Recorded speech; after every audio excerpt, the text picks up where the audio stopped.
Next on the program, we have a special treat. How many of you have went by Tim Tingle's table and met him today? He's our author of all those wonderful books and our world-renowned storyteller. I would love to get Tim out here and have him tell us a story, wouldn't you? And look, he's trying to pretend he doesn't know who he is. You look familiar. Are you Tim? Come on out. Welcome.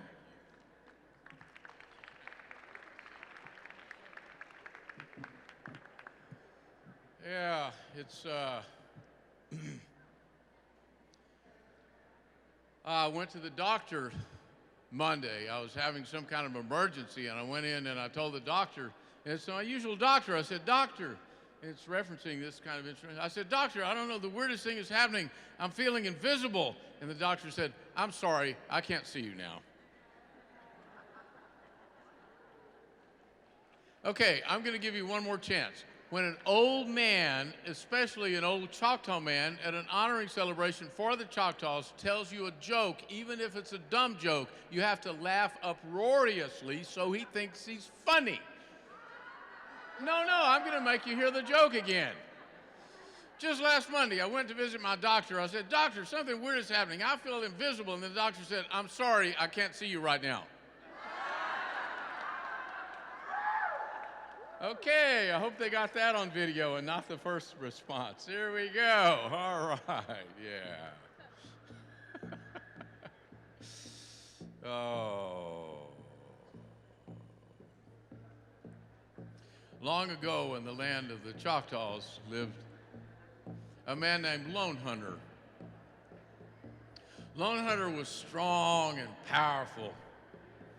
He could shoot that blow dart gun, and he knew exactly where to catch a buck in the neck on just the right artery that would kill that buck right away. He was powerful and proud. Oh, he was proud. When he killed a buck, Lone Hunter would drag that buck right down the main street of Choctaw Town. He wouldn't carry it behind his house and skin it and cook it and invite friends over in a humble, quiet way. No, he would drag the buck by the horns right down the center of Choctaw Town, and all the women and young girls, they would come out and they would say, "Oh, Lone Hunter, oh, you are so strong." He would say, "I'm not that strong." He was proud. And then come the day when Lone Hunter, for some reason, it was as if his pride was beginning to get the best of him. And all day long, it seemed like every time he lined up the neck of a buck with his blow dart gun, and that the blow dart would go the wrong way and the buck would live. The sun began to set, and finally he thought, I see one now. And he snuck up on this buck, and he put his blow dart gun in his mouth with the dart there, and he saw it stab right where he was shooting it. And then he saw the buck turn and seemed to laugh at him and dance away. And when old Lone Hunter made it up, he saw that the dart had struck a bumblebee who happened to be flying by at exactly the time, and the dart hit the... He knew that was a bad sign.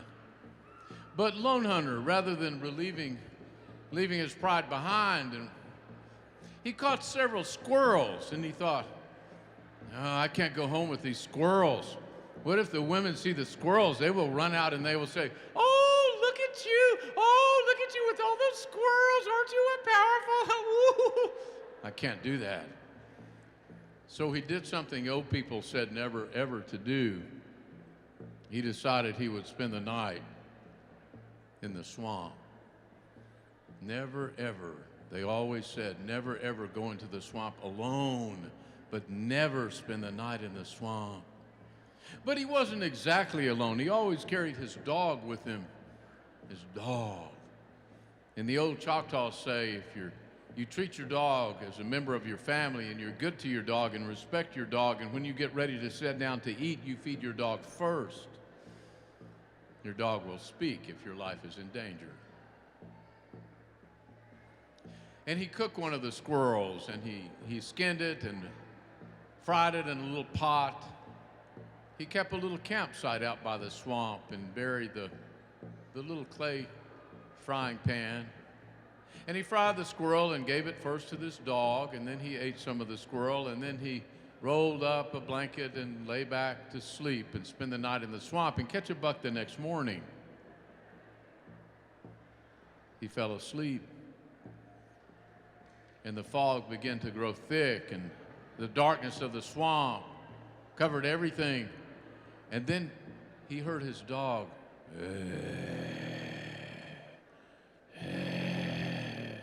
begin to growl. And he sat up, and his dog looked at him and spoke and said, "The one who comes is no man. Be very careful." And the dog put his chin on his paws and never spoke again. Lone Hunter sat up, and in less than half an hour, stepping from the darkness of the swamp, came a figure. It was dark and covered in a dark cloak all the way to the ground, and the sleeves of the cloak were so long you couldn't see fingers or a single piece of skin. It had a hood over his face. And Lone Hunter sat up and he said, "I have squirrel for you. Let me cook some squirrel for you. You can be my guest." And the dark one didn't speak. And he fried a piece of the squirrel, and he was getting very nervous. Instead of draining the squirrel meat and reaching it out and handing it to him, he thought, "I'll just hand him the frying squirrel meat in the pan, and then if it nips and burns his fingers, I'll at least see his skin and know something of him, and what he calls out, I'll know if he's Choctaw." So he lifted the frying pan out to the dark one, and the dark one turned and lifted his sleeve over and seemed to scrape everything from the frying pan, the grease and the hot, bubbling squirrel skin, and turned away without responding. Lone Hunter dropped the pan and leaned back, and then he heard a crunching, gnawing sound. And then, as if he wanted Lone Hunter to see, the dark one stepped aside, and there was everything from inside the pan, the bones, the meat, and everything, with no gnawing or teeth marks on it. And Lone Hunter thought, "What is this?" And the dark one settled down and sat down on the other side of the fire. It was like one dark black triangle. And Lone Hunter said, "I will stay here. You can stay here for the night. My dog is here," as if to say he will protect me. And he lay back and determined to stay awake, but of course, fear sent him to sleep. And he heard the growling of his dog again. He opened one eye and saw that the dark one in the cloak was walking around the fire and standing beside him. He pulled his knees up to his chest. And the one in the cloak knelt down beside him, looked to the sky, and flung the cloak back. And when he looked, it was a skull. And then he lifted his hands high, and when they came down, it was the fingers of a skeleton. And he saw that the skull's eyes were filled with dark red, and Lone Hunter thought to himself, "I wonder why the eyes are red." And as if he heard him, the dark one tilted his head, and blood drops fell on Lone Hunter's cheek. He had pulled his knees up to his chest and pointed his shoes, his soles of his feet, in the direction of the one. And he thought, "If I'm going to stay alive, I must do something." And then the one in the cloak began to scratch his neck with his long fingernails. And then he dug his fingernails under his skin, and Lone Hunter knew any moment he's going to pull my throat out, and they will find me lying here, gone and dead tomorrow. I must do something. So he pointed the soles of his shoes to the chest of the dark one, and he kicked him. Pow!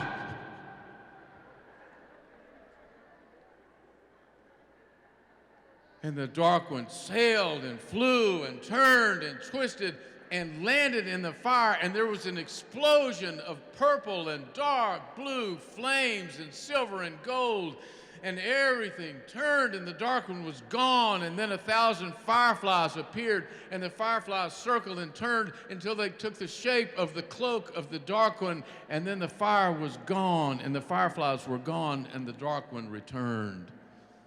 And Lone Hunter thought, I think it's time for me to... Shoo! He took off running now. I mean, he took off running as fast as he could. He ran all the way to Choctaw Town, and his dog ran, and Lone Hunter ran, and they ran right to the door of the chief. Pow, pow, pow, pow. They knocked on the door of the chief, and the chief was sound asleep. He's not here. Good. He can't defend himself. He was sound asleep with his wife, and his wife woke him up and said, someone's banging at the door. Go open the door. And he said, I'm the chief. You go open the door. She said, I'm the wife of the chief. You go open the door. He said, yes, ma'am, I'm sorry. So he opened the door, and Lone Hunter said, I'm sorry. I did what the elders said never do. I was hunting alone in the swamp, and I spent the night, and it was bad, and I will never do it again. And something came in a cloak, and I kicked it, and it burned up and exploded and turned to fireflies, and it tried to eat something. It tried to rip my throat out, and it had blood in its eyes, and I'll never, ever go to the swamp, to that place, ever, never, ever at night again. Never. And the chief said, I'm the chief. What I say goes. Yes, but I won't. Good. You will never, ever go there again alone at night, except tomorrow night, same time, same place. No questions asked. And he shut the door. It was the chief. He had to. So the very next night, Lone Hunter was there at the very same hour, and the dog growled, and the dark one in the cloak appeared. But there were 20 Choctaw warriors surrounding in the bushes of the swamp. And they stood up and formed a circle with their arms to catch the dark one to see. But when he began to flee and run, he ran right through them, and they knew it was some spirit. They followed after him, and he came to one of those rare in the Mississippi swamps, but there are two, where the swamp rises in limestone and falls 100 feet to boulders below. And he ran to that place, and he turned to make sure they saw him, and then he leapt out. And as he turned and twisted in the fall, the cloak was gone, and it was a young man in his 20s, and he was crying and screaming. And when he hit the boulders, it was only the skeleton, and bones burst everywhere. It took them an hour. They climbed down, and with old blankets, they picked up every sliver of bone, wrapped it in the blankets, and that night it was buried in a corner of the Choctaw graveyard. Up under the trees, not with the other graves. He wasn't from their town, but they did the service and the ceremony for the bones. And as Lone Hunter prepared to go, the Alikchi man, an old man, called him and he said, come sit down. He said, you think this was a thing of evil, but this young man was not a dark one of evil. This young man was like you. He hunted in the swamp alone against the elders, and he traveled far too far from his homeland, and he didn't know of the cliff, and he fell to his death. And since he was alone, his family never found him. And as you know, if a Choctaw does not have the proper burial, their spirit will wander until their family finds them. And he was wandering, and he saw you doing what had led to his death. And he knew that only fright would make you listen. He did this so you would know what happened to him, so it would never happen to you. You should honor him. He brought you life. And from that day forward, they say that Lone Hunter never hunted again in the swamp alone. And rather than be proud, he would often credit someone with a buck that he had killed so they could feel better about themselves. He was not proud, but he was highly respected. And they say that every day for the longest time, he would show up as the sun set and sing a song or bring a carving or give a gift to the one who had saved his life, and taught him that the rules of the elders are there for your safety because they care. And for the rest of his life, he always made certain when it was ready for his meal that the dog was fed first.